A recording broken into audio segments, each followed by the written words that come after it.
once again we take you to a church hall somewhere in the Ottawa Valley where Bernice Swine was the feature performer last week. She's in the midst of her Female Dawn Rickles act. The Central Canada exhibition folks are planning next year's fair already. Oh yeah, they've already got a motto. It's a great slogan. Bigger and better than ever in 72. But you know, no, seriously, friends, I mean this with all my heart. They almost hired Rich Little. Really, they almost hired Rich until they found out he was a Canadian. Wait, now don't laugh. Don't laugh. The Central Canada ex-planners, really, that's what they are. They're gonna salute other parts of Canada next year. That's part of the theme. I was talking to one of the members of the executive, and he said they're going to pay tribute to all 9 provinces. That's what he said. But you know, they are. They're living in the past, the whole bunch of them, with our luck. And the way they go about things, I'm willing to bet that Lansdowne Park will have the only artificial turf in the world that died 6 months after being installed.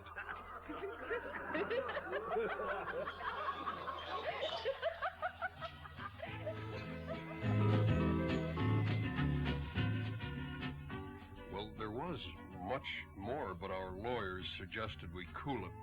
You've been listening to Canada's Female Dawn Rickles during her act a few nights ago in a church hall somewhere in the Ottawa Valley. The lady with the zingers, Bernice Swine.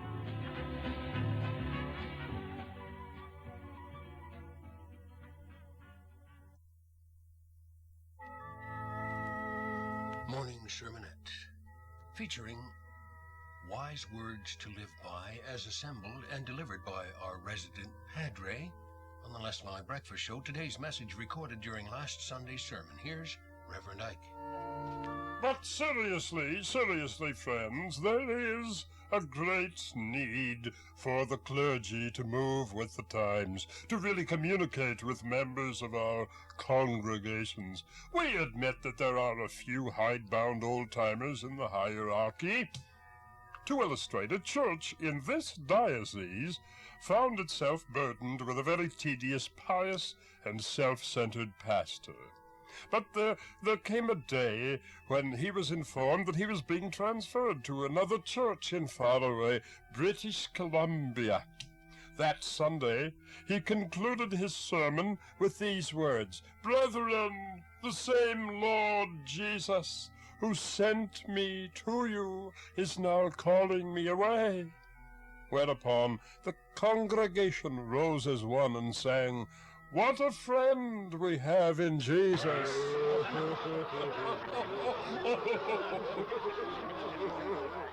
A lesson for us all in today's morning sermonette, featuring Reverend Ike, tape recorded in the little church around the corner and up your block.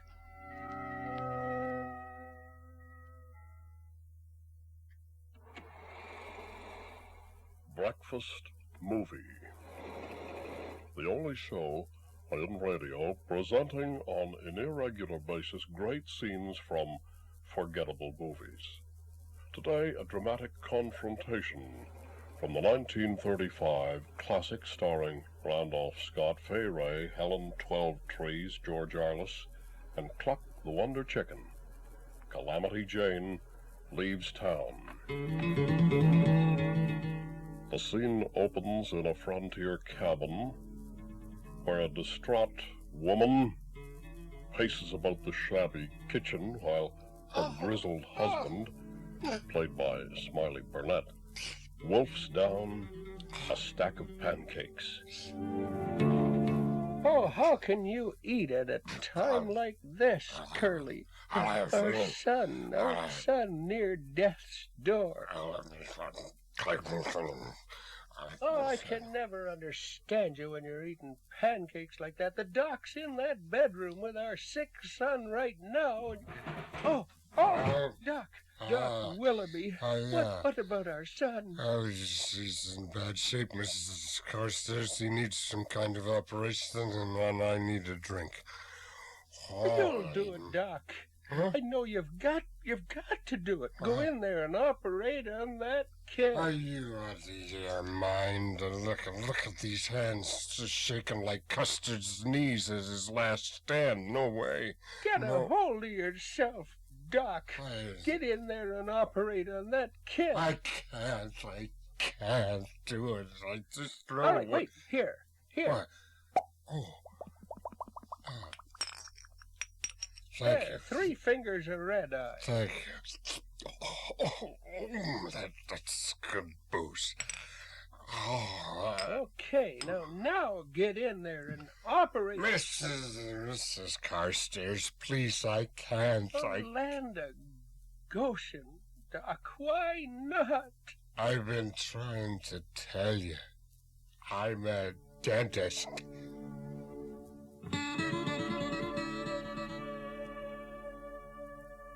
Today's breakfast movie feature, a Western classic, starring Lon Chaney Jr., Maria Uspenskaya, Snub Pollard, and Hoot Gibson, The Wildcat's Revenge, from the novel by Claude Groin.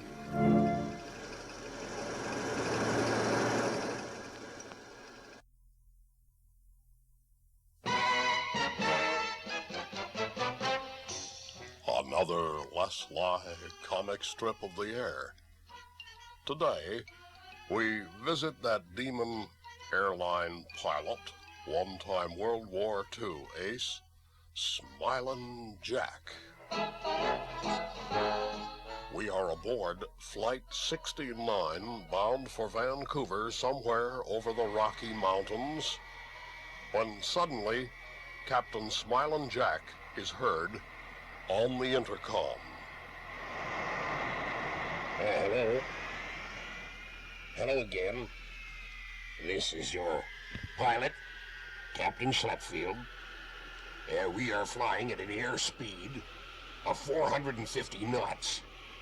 At an altitude of 19,000 feet.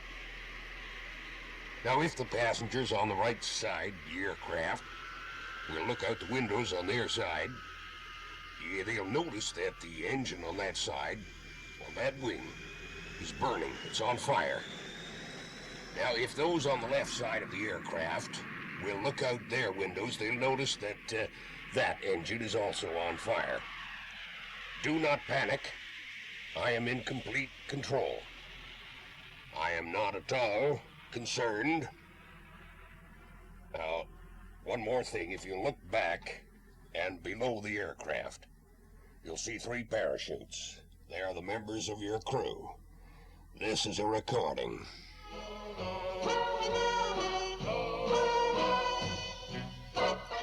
A Leslie breakfast show comic strip of the air today, The Adventures of Smilin' Jack, your friendly neighborhood airlines pilot, and stuntman for the motion picture The Stewardesses.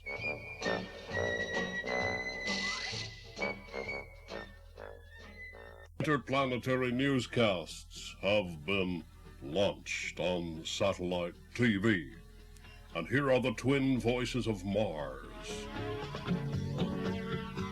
Good evening, Jet. Good evening, Laser. There's an immigration story from the capital. The Martian Bureau of Immigration and Naturalization announced that the quota for Venusians will be reduced next year by 100,000. The Census Bureau has predicted that Venusians will outnumber Earthlings by the time of the next census, and the Earthlings are blaming them for the rapid rise in Martian crime. Just last night, one of our cameramen was mugged outside the studio and is confined to hospital with both skulls fractured. Lays? Well, that's terrible. In the same vein, Police Chief Orbit Monica warned today that he has called for a crackdown on hot rocketing teenagers. Orby said if we catch any one of them racing their rockets, we will do our best to see that they are prosecuted to the fullest extent of the law. A Mars City couple was forced out of their copter lane and almost collided with a school rocket yesterday. Sports scene. On the sports scene, the intergalactic spaceball scores: Mars 87, Venus, Moon 29, Earth 27. That was a closey. Jupiter 74, Saturn 63, and Carbon 14, Strontium 98. I'm sorry, ladies, that should go on the weather forecast. Forget it, Jet. Here's a sports special from the planet Earth. Ottawa, the capital city of Canada, the 52nd state of the Union, will host this year's Grey Cup festivities next weekend. Montreal Alouettes from the capital city of Quebec, the 53rd state of the Union, will meet the Winnipeg Blue Bombers before a capacity crowd in Lansdowne Park. All 50,000 spectators have been issued free tickets by two local Cablevision companies. On Saturday morning at dawn, the 25-mile-long Grey Cup parade begins. Actually, because of Ottawa's heavily potholed streets, the floats will remain static, but the crowds will be asked to walk by. Sounds like a winner. Okay, Jet? Here's the weather forecast. Barometer 184, Humidex 77. Barometer wins the series 2-1. Low tonight, 98 degrees Fahrenheit. High tomorrow, 165, as the severe cold spell continues. And with those clear skies, the Earth will be full tonight. That's it. Good night, Jet. Good night, Laser. Oh, wait a minute, I'm Laser. No, I'm Jet.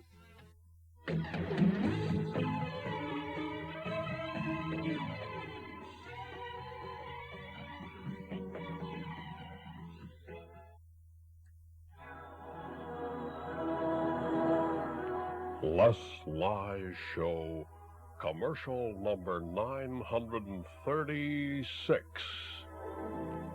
It's a gas. Hello there. This is Ted Crudley with another taste test. We're inviting shoppers here in the Foodateria to sample 2 unlabeled glasses. Sir, excuse me, sir, would you like to try our taste test right here? Sure. Just give me. Oh, I like this one. That's the real stuff. It sure don't taste like tomatoes. Thank you. Thank you very much, sir. Here's a gentleman, sir. Excuse me. Would you like to help in our taste test? We're filming for television, sir. Just look over there. What are you, some kind of a dummy? That's gasoline, you idiot. Yes. Stupid. I know, sir, but regular or premium? You are so charming. What's your name?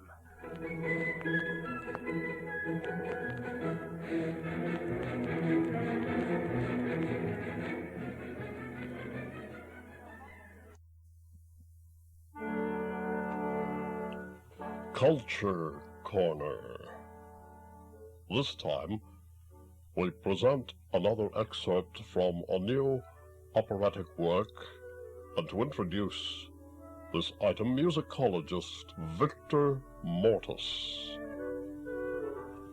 Good morning, opera lovers.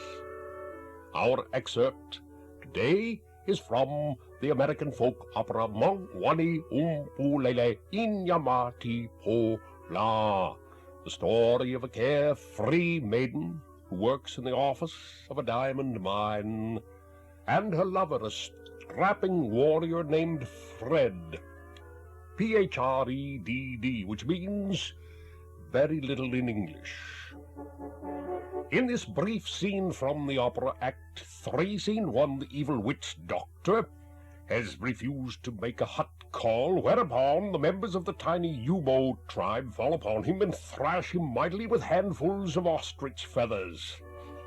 Unfortunately for the doctor, they did not remove the feathers from the ostrich first. Let's listen to this high point from a modern opera that combines the lyricism of modern jazz and rock and the pulsating rhythms of an ancient culture.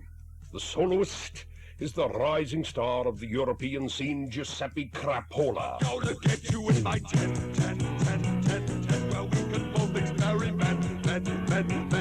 Yeah, it's so convenient. And let's take a taxi to my tent. Oh, yeah, man. This has been another in a new Leslie Show feature series, Culture Corner, for the true devotees of the finer things in life, art, and music.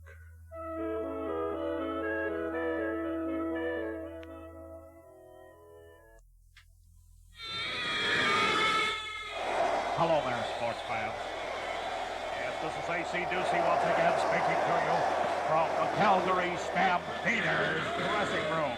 And it's a wild, wild scene. I have some of the players. Look out! Could you come over? Look out, man. This is, what was your number, again, number 67 here. Charlie Sugarman. Sugarman, man. Sugarman! Sugarman! Oh, well, yes. And your friend here, this, what's your name, little fella? Oh, wait a minute till I check here. 19. Jesse. Oh, yeah. Jesse Mums. Mims. Oh, Gabby. no, Champagne? Oh, Mims. Oh, I see, yes. And here's the quarterback. Gary, what is it, Feeling? Feeling. Yeah, well, it was a great game, fellas. And wait a minute. Hold it. What are you doing? Put me down! Put me down! Oh! What? Whoa! Hey!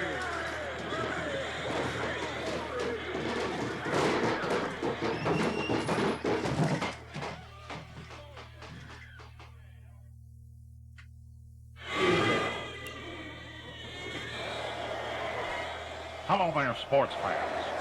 This is AC Ducey once again speaking to you from the Calgary dressing room. A Grey Cup victory for the first time since 1943. What? 48! Yes, yeah, that's right, it was. Yeah. Now, who got the game ball? Anybody, any of you fellas know who got the game ball? Oh, you did. That's not funny, fella. I wonder, could you step over here, Mr. Oh, yes, it's one of the stars of the game, number 79. Yes, I was looking at it upside down there. Herm Harrington. Yes. Oh, could you excuse me a moment? One of the players just stepped out of the shower. Excuse me, we're on radio, and it won't matter. Oh, my God.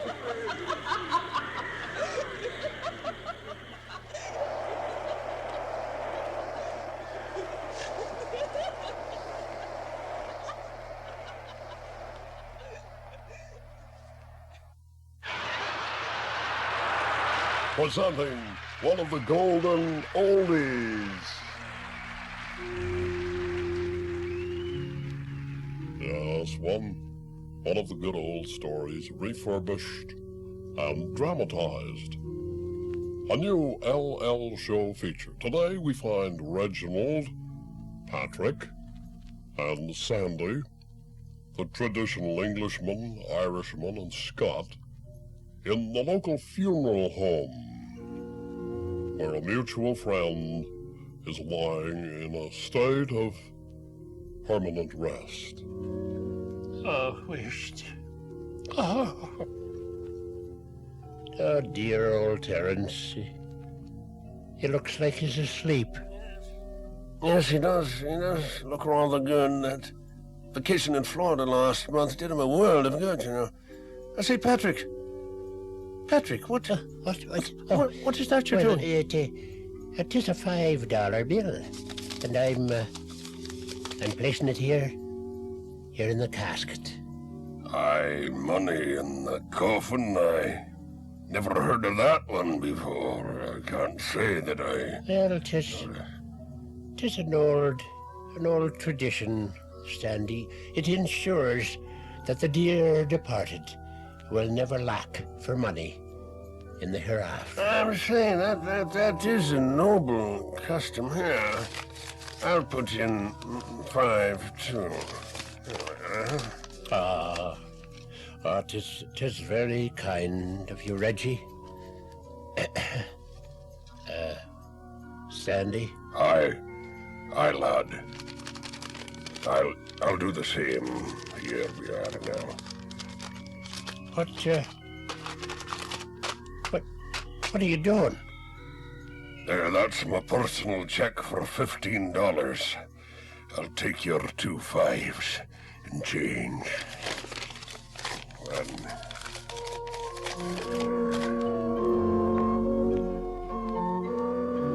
A golden oldie, refurbished and dramatized for your breakfast pleasure on the LL Breakfast Show.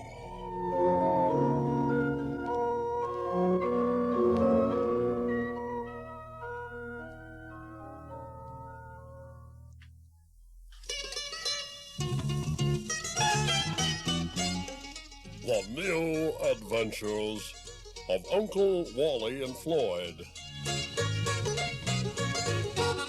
You loved him on television, you'll adore him on radio, that rustic nincompoop Floyd Swine, and his new partner, Uncle Wally, one of the Ottawa Valley's true native-born philosophers.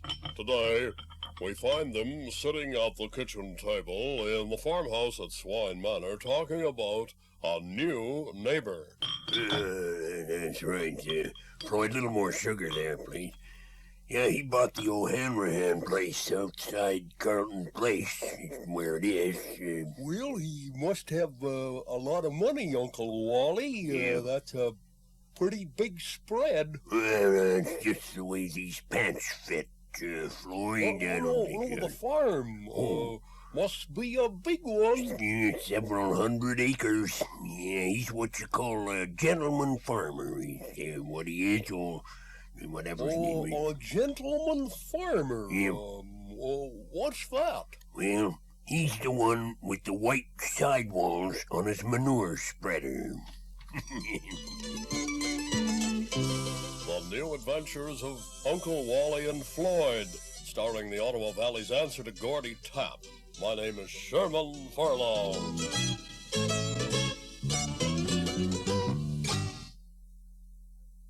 Scales of Justice.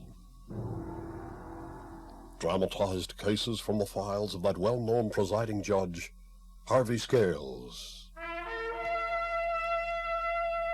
Today, a man stands before the court accused of slander and vilification, the use of foul, obscene, and abusive language, and talking dirty to a lady. Judge Scales is calling for order as the courtroom erupts into ribald cries. All right, hold it. Hold it. Another outburst of that nature, and I'll clear this here now courtroom. Now, will counsel for the plaintiff please continue? Go right ahead. Thank you, Your Honor. It's all right. Now, miss, just relax. I realize this is very difficult for you. You say this accused person grabbed you by the arm, dragged you into an alley off Rideau Street, and then said those vile, libidinous, lascivious words. Careful now. Now, what were the exact words addressed to you, Miss Flegel? Just tell the exact words. Are you kidding? I can't. Why, it's not fit for any decent person to hear. Well, in that case, just step up and whisper it to the judge. Another chapter from the files of that legal beagle, Harvey Scales. Fun and games in a Canadian courtroom. Scales of Justice.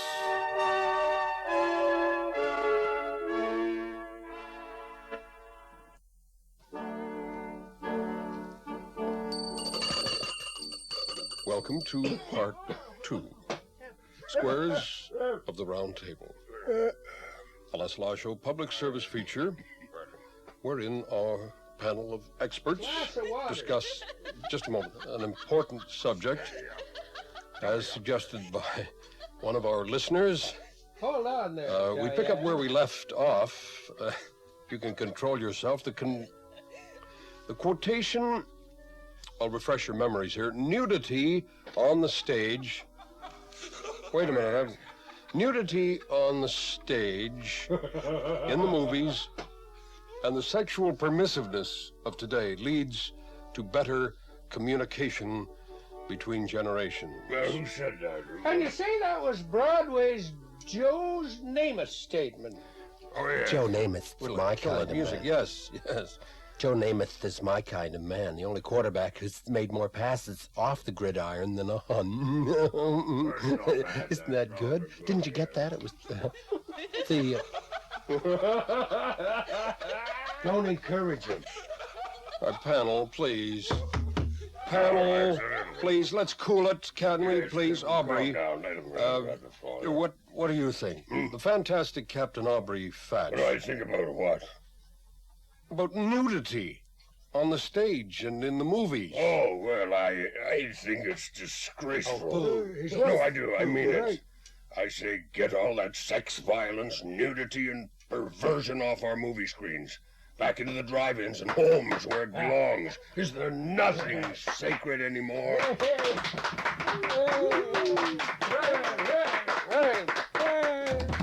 right, that's interesting.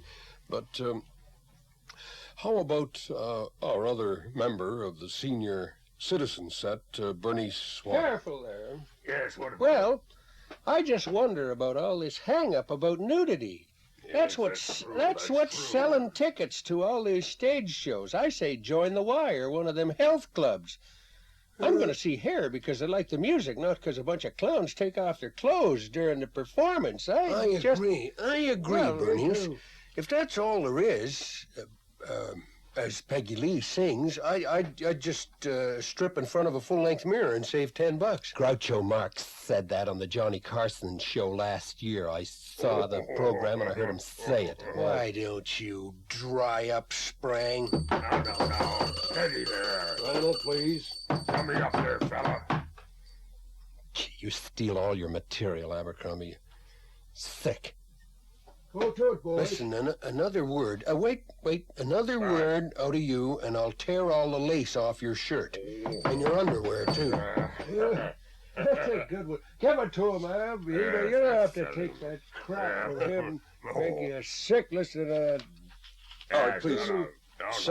Seth Yancey. Seth, you're an old-time actor. Yep.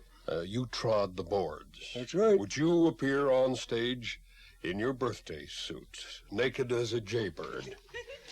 Well, no, wait a minute. Listen, I got news for you, Bob. I wear a top on my bathing suit at Mooney's Bay every summer. I take a bath in my long johns. No, sir. I wasn't allowed to look at the ladies' side of the laundry list till I was 18 years of age. No, sir, if that's doing your thing, they're welcome to it. But I ain't going to be in the audience, I'll tell you that. I'm not throwing out good money for something I've seen in all shapes and sizes. That's great. Bruce Sprang. Bruce. Yes. You have many friends in the theater, Oh, films, film industry. Do you agree with this emphasis on sex and nudity in the entertainment media? I'm for freedom in the arts. I once wrote a whole essay in blank verse in the nude. I found it gave me a sense of freedom. Oh, really? I felt I was without strictures, bonds. I was like Prometheus. It felt so wonderful. There I was, stark naked, and I just wrote this. Yeah, but wait. We are not speaking about the privacy, activities in the privacy of one's home. Oh, no. Bruce. No. We are... No, I was working in the public library at the time. It was the... All right, panel, For heaven's sake. please. Order. Could we have some order? All right, look, we've run out of time. This has been part 2, Squares of the Tell him Round he's sick. Table. You gotta put him Les away. Lie show public service feature with members of our cast engaged in a Oh, free-for-all don't be debate so hard on on an the lad. important subject. To be continued. Well,